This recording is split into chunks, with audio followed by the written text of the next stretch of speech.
This week on Block Drops, we have Mastercard Stablecoin, Kiln Stablecoin yields, new and more UK crypto regulation, and so much more. I'm your host, Mauricio Magaldi, and this is Block Drops, your weekly digest on blockchain for business.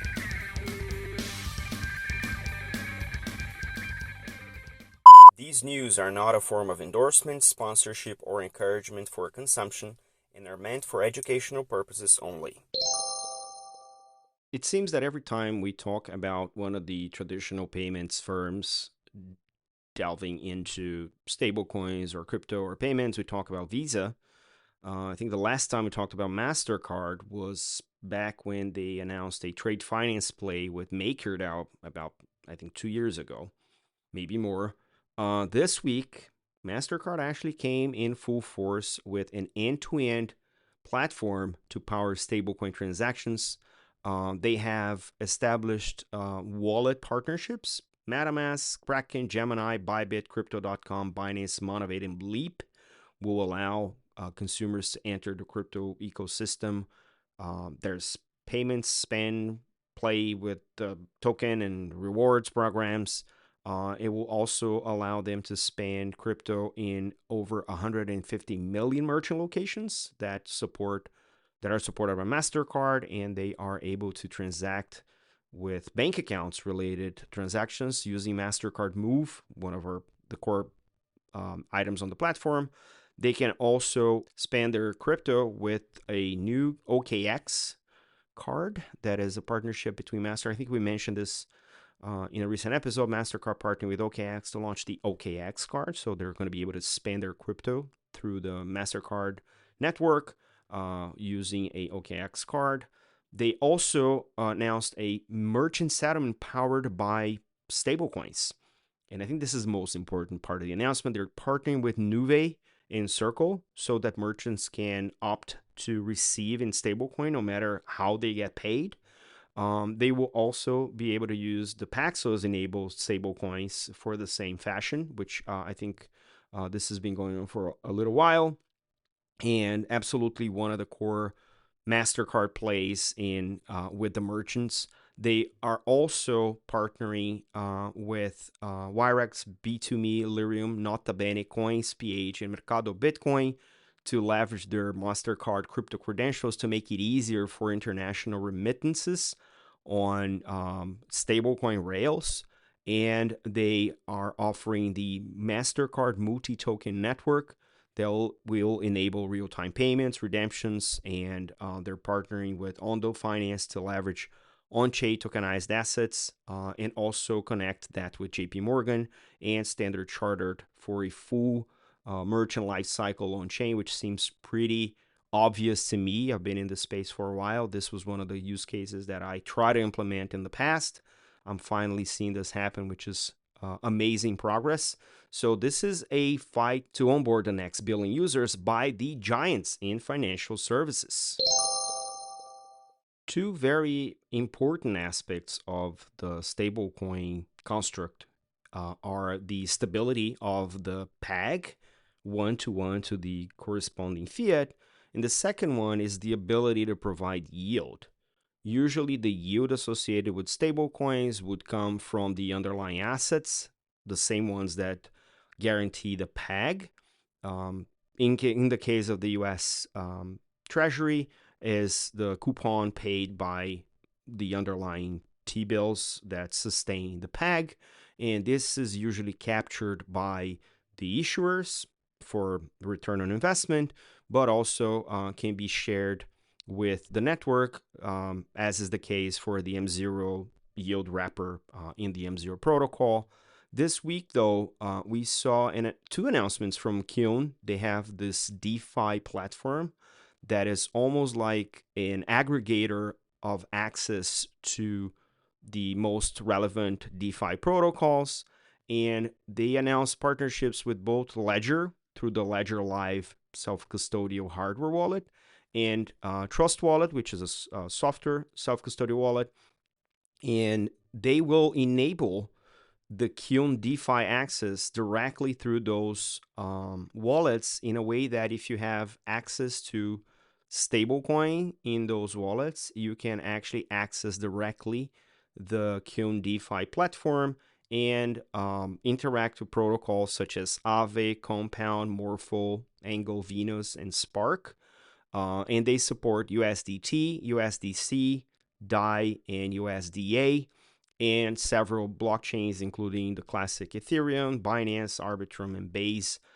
So it's a pretty complete ETH-centric, if you will, but pretty interesting tackle on how to create DeFi access for self-custodial wallets, which is very interesting because if you recall, the MiCA regulation in Europe is still a little bit iffy when it comes to DeFi, and it's also a little bit iffy when it comes to self-custodial wallets. So there is a little bit of a regulatory wiggle room for this combination of features or products.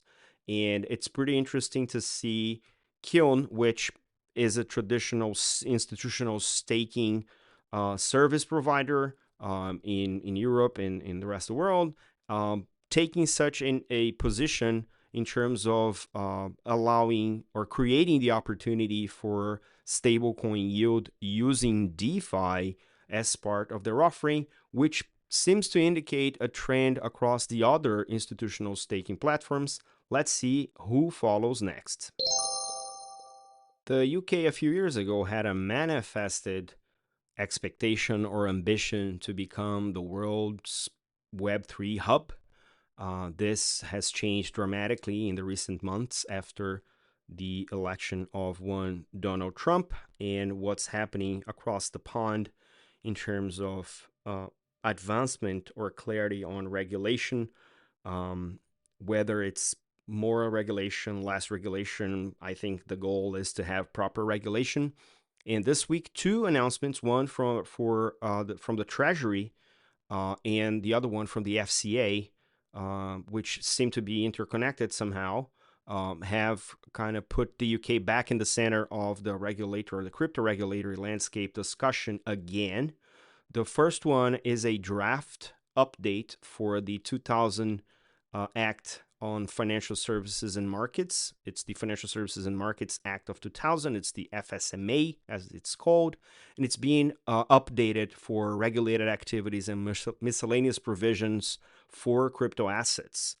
So it's called an order, and in this order, they go through a lot of the clarification on the taxonomy, which is pretty interesting in the sense that words really matter when it comes to regulation and the clarity that the industry has been requesting. Not that I agree with every definition that's in the book, but it's absolutely a fundamental effort to have such clarity to begin with. One of the things that caught my eye here is that the FCA will continue to be the regulator, especially for the stablecoin. Stablecoin issuers will be a regulated activity. The paper doesn't really deal with the technique or the technology. It just explicits what is a qualifying stablecoin. It defines how the backing assets needs to be managed, the separation between the customer money and the funds, provisions for the FCA, and the requirements of disclosure. It also clarifies the same and more for crypto assets, the rules, the registration that is now necessary if you are in this space, and obviously the location when you go through these practices.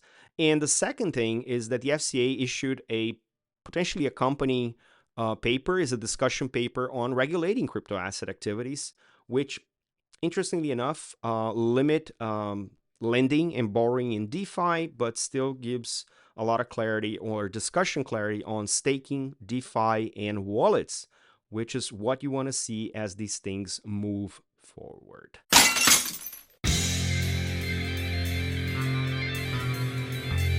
And in a week packed full of news, here's more.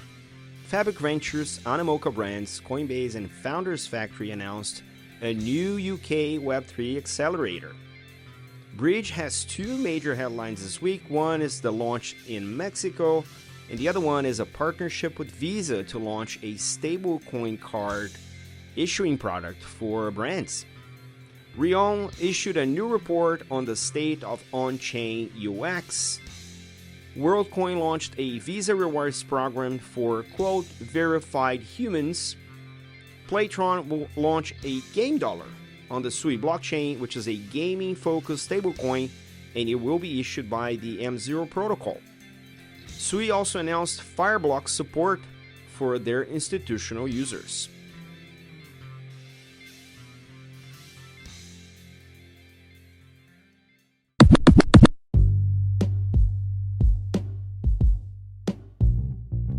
Catch us online.